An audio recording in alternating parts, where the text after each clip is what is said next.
Guys, did you know 55% of the volumes happen on the exchange through algorithmic trading? 70% of the trades that happen on exchange happen through a systematic manner. लेकिन ये machine trading, algorithmic trading होता क्या है? आज ये जानने वाले हैं हमारे दो एक्सपर्ट्स के साथ जो हमारे साथ जुड़े हैं, तो उनसे मिलते हैं पहले। तो वेलकम संतोष पासी जी। संतोष जी हमारे साथ है जो एक सेबी रजिस्टर्ड आरए भी है and founder of Pasi Technologies है, and we have Vishal Mehta. So Vishal is a CMT and also a founder of Market Scanner. इनका combined experience has been more than 40 years in the market. And the important question is कि ये जो सेबी ने circular लाया है algorithmic trading पे, इसका effect आपके ऊपर कैसे होने वाला है? तो ये डिकोड करने के लिए बने रहे ये वीडियो पे, एंड चलो शुरू करते हैं हमारा interesting discussion. So guys, basic से स्टार्ट करते हैं। Algo trading and manual trading में डिफरेंस क्या होता है? Santosh, can you start with it? देखो, आपने बताया अल्गो ट्रेडिंग, हाँ। तो उसमें दो टर्म्स है, एक है अल्गोरिथमिक और दूसरी है ट्रेडिंग। हाँ। ट्रेडिंग क्या होता है? जहाँ पे हम ब्रोकिंग प्लेटफॉर्म पे जाते हैं, वहाँ पे लॉगिन करते हैं, हमें सिग्नल्स आता है, वहाँ पे हम बाय ऑर्डर्स प्लेस करते हैं, उसको एक्शन लेते हैं, उसके बाद उसको क्लोज करते हैं, ट्रेड को एग्जिट करते हैं। ये होगी ट्रेडिंग पार्ट। अब जो सिग्नल आया वो सिग्नल कहाँ से आता है? Based of our rules. उस रूल्स को अगर आप सिस्टम में डिफाइन करते हो, क्योंकि अभी हमारे दिमाग में रूल्स है कि ये क्रॉस ओवर पे हमें ट्रेड लेना है। अगर उसी रूल्स को मैं सिस्टम में लिख दूंगा, मशीन में लिख दूंगा, तो वो हो जाएगा algo. So algo means a set of the rules, and trading means जहाँ पे हमारा ऑर्डर्स का एग्जीक्यूशन होता है। So that becomes algorithmic trading. मतलब मेरी पूरी ट्रेडिंग मशीन चला रही है। फॉर एग्जाम्पल, आप प्लेन में जाते हो तो एक ऑटो पायलट होता है। तो नॉर्मल जो पायलट होता है वो शुरू के 3 मिनट शुरू में चलाते हैं, आखिरी के 3 मिनट चलाते हैं, और बाद में ऑटो पायलट मोड में होता है। सेम ही हमारी ट्रेडिंग, अल्गोरिथमिक ट्रेडिंग भी वैसी होती है। मॉर्निंग में हम लोग सेटअप करते हैं, उसके बाद सिस्टम खुद चलता है और शाम को फिर एग्जिट हो जाता है। जैसे संतोष जी ने बताया कि algo trading is nothing but a set of rules. ये वर्ड सुन के शायद कई बार हम लोग डर जाते कि बहुत कॉम्प्लिकेटेड है, लेकिन नहीं। आज की तारीख में जहाँ पे आपके पास एक डिफाइंड रूल्स है, ए के बाद बी, बी के बाद सी, सी के बाद डी। जैसे कि मैंने बोला कि मेरे को शेयर परचेज करने के लिए F1 दबाना है या प्लस दबाना है, बाय करना, तो ये सब स्टेप्स है। वो पूरे स्टेप्स को अगर मैं एक किसी तरीके से कंप्यूटर को समझा पाऊँ कि भाई आप ये एग्जीक्यूट कर लो, वो एल्गोरिथमिक ट्रेडिंग है। सो विशाल, आपको क्या लगता है अल्गोरिथमिक ट्रेडिंग करने के लिए कोडिंग थोड़ा आना जरूरी है या विदाउट कोडिंग भी हो सकता है? Brilliant question Tanmay. I think so. ये चीज़ जो होती है, कोई भी एक रिटेल इन्वेस्टर जब भी एल्गो ट्रेडिंग की बात होती है, पहले माइंड में आता है नहीं एल्गो है तो मतलब कोडिंग सीखनी चाहिए। वो बहुत पुरानी बात हो गई। पहले हाँ ज़रूरी था, आपको सीखना पड़ता था कि भाई मुझे कोडिंग लैंग्वेज आनी चाहिए, लेकिन वो दिन चले गए हैं।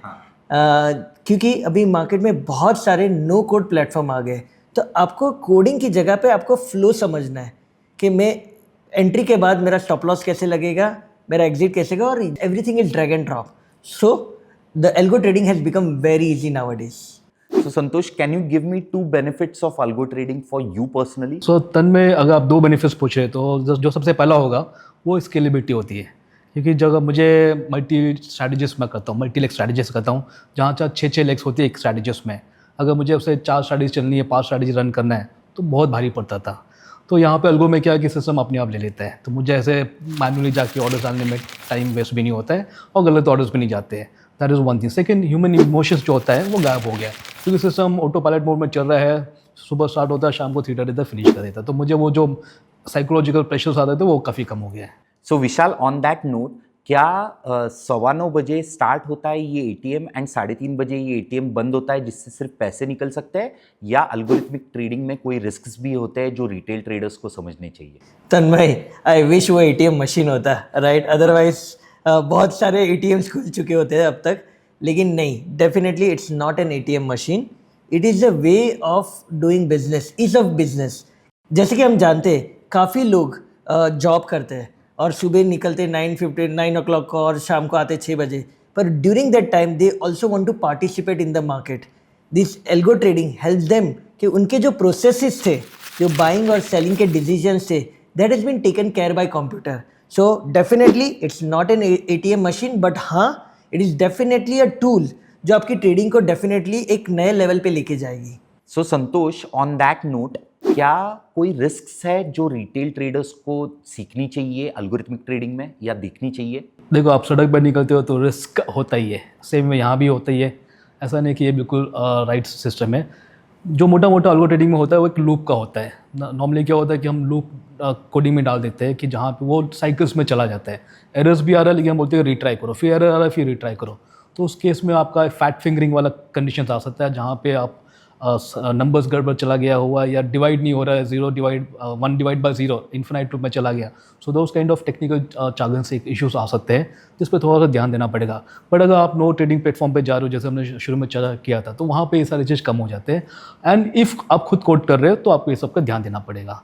और प्लस एक किल स्विच होने चाहिए, जैसे अभी इस पर्टिकुलर सर्कुलर में लिखा हुआ है कि किल स्विच का एक ऑप्शन हर अल्गो प्रोवाइडर के पास होना ही चाहिए। Okay, so on that note, guys, let's move on to the latest circular which has been brought in by SEBI on algorithmic trading for retail traders. उस पे move होता है.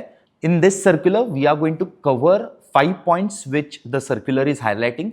First is API, second is roles and responsibilities of exchanges, third is roles and responsibilities of brokers, fourth is कि जो third party vendors है या algo providers है उनके एम्पैनल के बारे में, एंड द फिफ्थ इज कि ये रिटेल ट्रेडर्स को कैसे अफेक्ट करेगा उसके बारे में।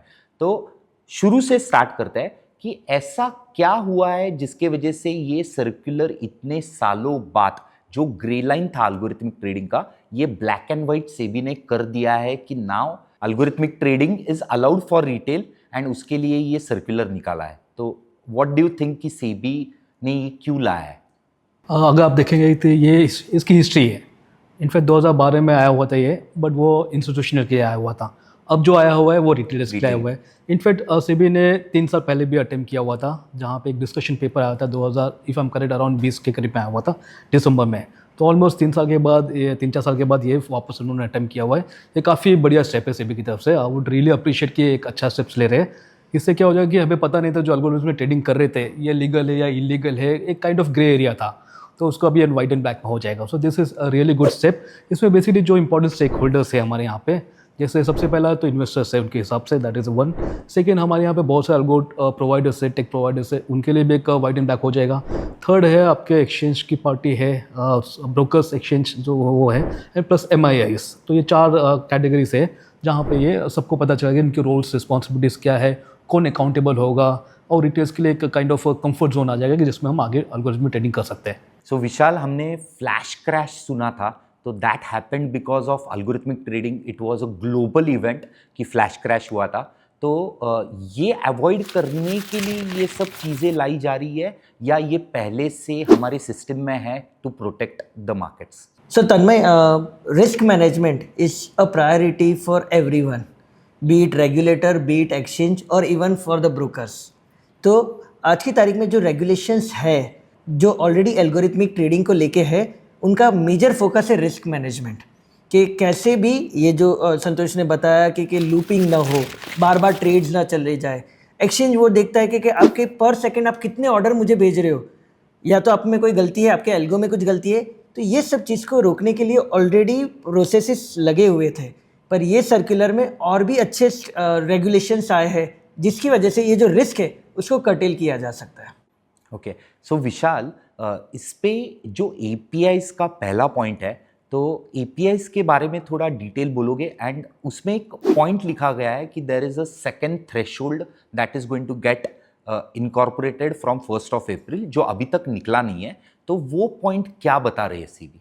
सर तन्मय, API समझने से पहले API होता क्या है? API is nothing but application programming interface. Is nothing but a way of connecting to my brokerage house. मुझे अपने ऑर्डर्स को एक अपनी एप्लीकेशन से फायर करने, मुझे अपने ब्रोकरेज अकाउंट को आउटसाइड ब्रोकरेज अकाउंट से एक्सेस करना है, तो मैं API का यूज़ करूँगा। API is very important in terms of ये जो वर्ड थ्रेशोल्ड लिया हुआ है। एक्सचेंज का सबसे बड़ा कंसर्न है कि आपके एल्गोस मिसफायर न हो, जिसकी वजह से मार्केट में एक सिस्टमेटिक रिस्क आ सके। तो उन्होंने एक थ्रॉटल लिमिट लगाई है, मतलब अगर आपके एल्गो में छोटी सी भी कोई एरर आ गई तो वो बार बार ऑर्डर भेजते रहता है, और वही चीज़ को रोकना है उनको। तो उन्होंने क्या किया, एक लिमिट सेट कर दी कि अगर आप एक लिमिट के नीचे से ऑर्डर डाल रहे हो तो आप सेफ हो। और ये जो थ्रॉटल लिमिट है वो एक इम्पॉर्टेंट पॉइंट है जो risk management point of view exchange ने इम्प्लीमेंट करवाया है, क्योंकि उनको लगता है कि अगर आपका कोई एल्गो या आपका कोई सिस्टम लूप में या बार बार ऑर्डर भेज रहा है, it creates a systematic risk in the market for you and for the market itself. So ये थ्रॉटल लिमिट एक थ्रेशोल्ड दे देता है कि आप उसके ऊपर ऑर्डर डाल नहीं सकते, और जिसकी वजह से आपका अल्गो में अगर कुछ प्रॉब्लम आ गया तो वहीं का वहीं रुक जाएगा। सो संतोष जी, हमने सर्कुलर में पढ़ा है देयर इज सम थ्रेशोल्ड पर second on the orders Correct. And that is coming on 1st of April। तो उसके ऊपर कुछ लाइट डालना चाहोगे? या सो ये जो थ्रेशोल्ड आपने कहा, थ्रेशोल्ड पर second, basically it's numbers of orders पर सेकेंड। दैट वे डिफाइन कि ये हमारा अल्गोरिथमिक ऑर्डर्स होगा या नॉन अल्गोरिथमिक ऑर्डर होगा। तो ये नंबर्स कुछ अभी आने वाला है 1 अप्रैल पे, और नंबर्स 10 भी हो सकता है, 20 भी हो सकता है, 50 भी हो सकता है। अगर उस 50 अज्यूम कीजिए कि 50 नंबर्स आता है, तो अगर आपके ऑर्डर्स 50 ऑर्डर्स जाते हैं within a second, then that would be consider as a normal order. अगर हम उस ऑर्डर्स को क्रॉस कर रहे हैं, बिकॉज हम हेवी फ्रिक्वेंसी ट्रेडिंग कर रहे हैं, बहुत सारे ऑर्डर डाल रहे हैं, तो उसको फिर एल्गोरिथमिक ट्रेडिंग में आ जाएगा। तो ये डिस्टिंग्विश करता है algorithmic trading versus a normal trading. Okay, so on that note, अगर एक थ्रेशोल्ड के ऊपर गया तो now this will be classified as algo orders. तो विशाल, क्या आप बता पाओगे कि in that case what is going to happen? Right Tanmay, जैसे ही आप एक सर्टन थ्रेशोल्ड के ऊपर जाते हो तो it is defined as algos. So algos के 3 पार्ट में प्रोसेस होगा। पहला, आपको अपने एल्गो का अप्रूवल लेना पड़ेगा to the exchange through a broker. Second part रहेगा, आपके जो ऑर्डर्स आते हैं वो एक स्टैटिक आईपी, मतलब एक हमेशा एक ही आईपी एड्रेस से आपके ऑर्डर्स आने चाहिए। और तीसरा पार्ट है, जब भी आप अपने ऑर्डर्स भेज रहे हो तो आपको एक अपने यूनिक एल्गो आईडी के साथ भेजना पड़ेगा, जो आपको एक्सचेंज के टाइम, अप्रूवल के टाइम मिला था। ओके, सो संतोष जी, आपने ये प्रोसेस तो एक्सप्लेन कर दिया, विशाल ने भी जर्नी एक्सप्लेन कर दिया, लेकिन हमने सर्कुलर में पढ़ा है there are 2 main categories in which algos have been divided. Can you explain those 2 categories? Black 2 category बताया आपने, एक है वाइट बॉक्स अल्गो बोलते हैं, और दूसरा होगा ब्लैक बॉक्स अल्गो। जैसे नाम बताया वाइट बॉक्स, मतलब एवरीथिंग वाइट है, आप बोलते हैं ब्लैक एंड वाइट है। तो ये एक्चुअली एवरीथिंग वाइट है, मतलब आपको आपके अल्गो की लॉजिक, ये सारा कुछ आपको ब्रोकर्स को डिफाइन करना पड़ेगा, एक डॉक्यूमेंट बना के देना पड़ेगा कि ये मेरी लॉजिक है, इसमें इतने पोजीशंस होंगे, इतने लेग्स होंगे, ये पर्टिकुलर इंस्ट्रूमेंट्स पर मैं ट्रेड करने वाला हूँ। सम हाई लेवल पे आपको एक लॉजिक लिखना पड़ेगा जो ब्रोकर्स को देना पड़ेगा। Broker would take it to the exchange, जहाँ से वो अप्रूवल ले लेंगे, एंड वो उसके बाद आपको, जैसे विशाल जी ने बताया कि आपको अल्गो आईडी मिल जाएगी, अल्गो आईडी मिल जाएगी, तो आपका ये वाइट बॉक्स अल्गो हो गया।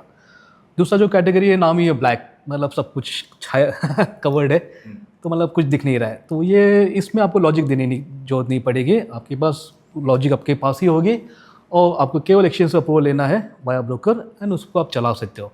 अब सवाल है कि ये ब्लैक बॉक्स कौन चला सकता है, तो इसके लिए सेबी ने कहा कि जो रिसर्च एनालिस्ट है वही करवा सकते हैं। तो रिसर्च एनालिस्ट को उनके पास लॉजिक लिख के रखनी पड़ेगी अपने पास डॉक्यूमेंटेशन में। वो लॉजिक देना नहीं है कि ना ब्रोकर्स को देना है ना एक्सचेंज को देना है। एक्सचेंज को बोलना है कि मेरे पास ये मुझे अप्रूवल चाहिए ब्लैक बॉक्स अल्गो के लिए, वो अप्रूव देंगे एंड आप उसको चला सकते हो। So Vishal, on that note, can you give me a small example of white box algo and black box algo जो आपने आपके ट्रेडिंग में यूज़ किया है?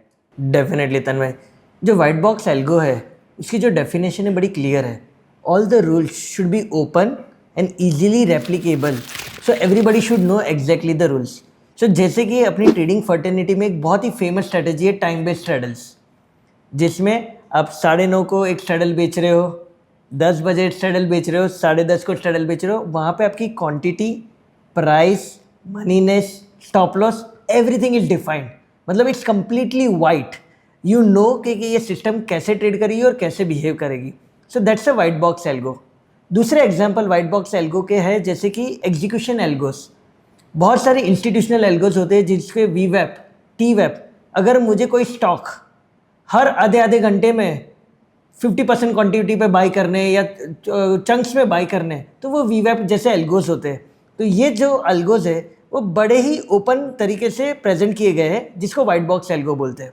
और ब्लैक बॉक्स एल्गो जो जैसे संतोष ने बताया कि it is meant for a IP protected strategies, जैसे कि मेरी कोई मूविंग एवरेज स्ट्रेटेजी का कोई कॉम्बिनेशन पे मेरे को बाइंग और सेलिंग करनी है, या तो फिर मैं एक ओपन इंटरेस्ट पे या आईवी या फिर ऑप्शन ग्रिड्स के ऊपर कोई कॉम्प्लिकेटेड स्ट्रेटेजी बताता हूँ जहाँ पे मुझे अपना लॉजिक डिस्क्लोज नहीं करने, वो सब ब्लैक बॉक्स स्ट्रेटेजीज में काउंट किए जाएंगे। ओके, तो जैसे संतोष ने बताया कि white box is open, white है, और ब्लैक बॉक्स पर्दे के अंदर है, दैट इज द थिंग। तो अभी रिटेल ट्रेडर्स के लिए ये जो थर्ड पार्टी अल्गो प्रोवाइडर्स है जिसके बारे में सर्कुलर में लिखा है, तो what are third party algo providers and इनको एम्पैनल क्या करने वाले ब्रोकर्स या एक्सचेंजेस कौन करेगा? जो जैसा आपने बताया कि थर्ड पार्टी अल्गो प्रोवाइडर्स या अल्गो वेंडर्स आप बोल दीजिए, तो वो आज की तारीख में ब्रिज है बिल्कुल between the normal retail users and the exchange, क्योंकि रिटेल यूजर्स को तो लिखना नहीं आता कोडिंग, तो वो जो अल्गो प्रोवाइडर्स है वो अल्गो लिखते हैं, तो रिटेल यूजर्स उनका सेवा यूज़ करते हैं and then they go to the exchange. तो अभी इनको हम इम्पैनलमेंट करना पड़ेगा, तो जो जितने भी अल्गो प्रोवाइडर्स है वो एक्सचेंज के पास जाएंगे, ब्रोकर के पास नहीं जाएंगे। एक्सचेंज उसको इम्पैनल करेगा कि yes this guys are following the best practices, जो हमारे रूल्स है रेगुलेशंस है उनको फॉलो कर रहा है, उनका रिस्क मैनेजमेंट और वगैरह वगैरह सब कुछ IP वाईपी सब कुछ बिल्कुल सही है, वो इम्पैनल कर रहे हैं।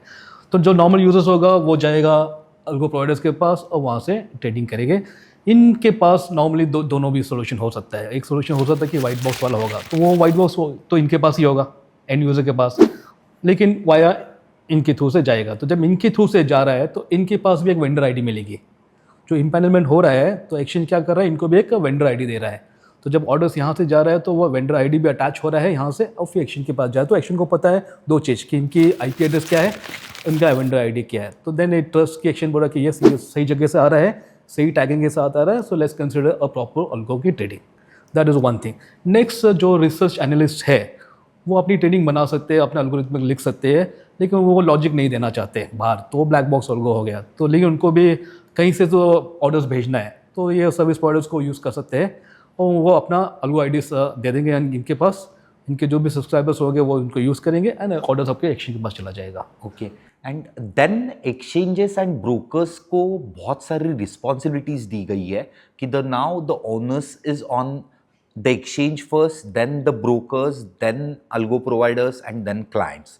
तो ये क्लाइंट्स के लिए अच्छी स्टेप है, लेकिन क्या इसमें डिटेल्स क्या आई है अपने पास? ये सर्कुलर रीड करने के बाद एक बड़ी अच्छी बात हुई कि ना ownership will be lying with the brokers, okay, and that is a very good part. I will give you once few months back scenario when we are using an algo provider, कोई एक third party है और एक broker है। जब भी हम लोग कोई एल्गो प्रोवाइडर में इश्यूज आते थे या मेरे ट्रेडिंग में इशू आते थे, if I go to a broker, he will say it is not my software, it is a third party vendor. And when we go to third party vendor, he'll say it's not my problem, it's a broker's problem. So the owner has to be stopped somewhere, and here the ownership is given to the brokers because they are the best in position with the technology, risk management and everything. So that's actually a very good move. So now the brokers will take the ownership of getting the algos approved. So they are in tune with what is the risk parameters that you are using, what are the kind of risks that you bring on the table with your algos. So in that way, the brokers are able to control any unseen risk going into the exchanges. In fact मैं disturb करूँगा यहाँ पे। तो if you go to the regulations, तो उसमें clearly लिखा हुआ है कि जो ब्रोकर्स होगा वो प्रिंसिपल होगा और जो अल्गो वेंडर्स है वो एजेंट होंगे। ओके, तो everything is with the brokers. So in that case then retail के लिए ये एक अच्छी स्टेप है। So on that note, what do you think कि रिटेल ट्रेडर्स के लिए ये एनवायरनमेंट और स्ट्रिक्ट किया जा रहा है, या this is a good step for retail traders to venture into algorithmic trading? अब इसका वाइट एंड बॉक्स में तो आंसर नहीं दे सकते आज की तारीख पे, बट अगर मैं देखूंगा लॉन्ग टर्म विजन के साथ, then this is a really a good step. Long term के हो सकता है कि इनिशियली शॉर्ट टर्म में थोड़ा सा इश्यूज हिकअप्स आ सकते हैं, विद एनी चेंजेस लाइफ में आते ही है, तो यहाँ भी आने वाले हैं। बट इफ़ यू गो सेबी का जो रेगुलेशंस है वो लॉन्ग टर्म विजन देख रहे हैं, तो उस विजन के हिसाब से I think this is a really good step looking forward. So for any, whenever there is a new regulations, there is always kind of things that needs to be clarified. I think so. This is the first and very good step by the regulators.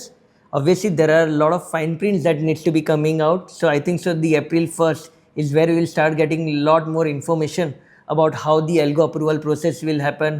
How much time will they take for kind of approving the algos? What about the algo vendors? So a lot of fine prints, throttle limits. So once those fine print comes in, I think so the clarity और भी बढ़ेगी कि हाँ भाई अभी ये algo direction बहुत सही डायरेक्शन में जा रहा है। और जैसे संतोष ने बताया, कोई भी बिजनेस के लिए a legal framework is always required and that will help to thrive. So ये definitely a step in the right process. Okay, so basically अब भी रिटेल ट्रेडर्स को कुछ नहीं करना है, 1 अप्रैल का वेट करना है, एंड अप्रैल फूल नहीं होगा, लेकिन 1 अप्रैल के बाद बहुत सारी क्लैरिटी आएगी। Thank you guys. And to summarize this for our viewers, पहला पॉइंट है एपीआई, जिसके द्वारा हमको समझेगा कि number of orders per second का जो थ्रेशोल्ड आएगा उससे orders will be categorized into algo orders and non algo orders. अगर वो अल्गो ऑर्डर्स रहते हैं, there is going to be a process through which you need to take the algo ID from the exchange. Also, these orders need to be fired through a static IP. Moving on, the circular defines what these algo orders are into two main categories. One is white box algos and second is black box algos. Third, fintechs and algo providers है या vendors है, इनको empanel होना पड़ेगा exchange पे, जिसके लिए rules आने वाले हैं from 1st of April. And the last point, guys, mark this date into the calendar, 1st of August 2025 से ये सर्कुलर हो रहा है implement. So that was all for today. So guys, thank you so much. अच्छा discussion हुआ है and finally retail traders को समझ में आएगा कि ये सर्कुलर के बाद उनके नेक्स्ट स्टेप्स क्या है. एंड जो व्यूअर्स है उनके लिए मैं बोलना चाहता हूँ कि अपस्टॉक्स के लिए ये टॉपिक इतना क्लोज टू हार्ट क्यों है, बिकॉज अपस्टॉक्स के जो फाउंडर्स है उन्होंने अपना algorithmic trading back in US, they started with it, they were trading on high frequency trading as well and then they move their operations to India. फिर उसके बाद उन्होंने रिटेल में वेंचर किया था. तो जो व्यूअर्स है उनके लिए मैं बताना चाहता था ये. सो अगर वीडियो पसंद आया तो please like the video, share it with your friends and आपके कोई भी डाउट्स है तो please put it down in the comments and will take those questions with our guest. And don't forget to subscribe to our channel.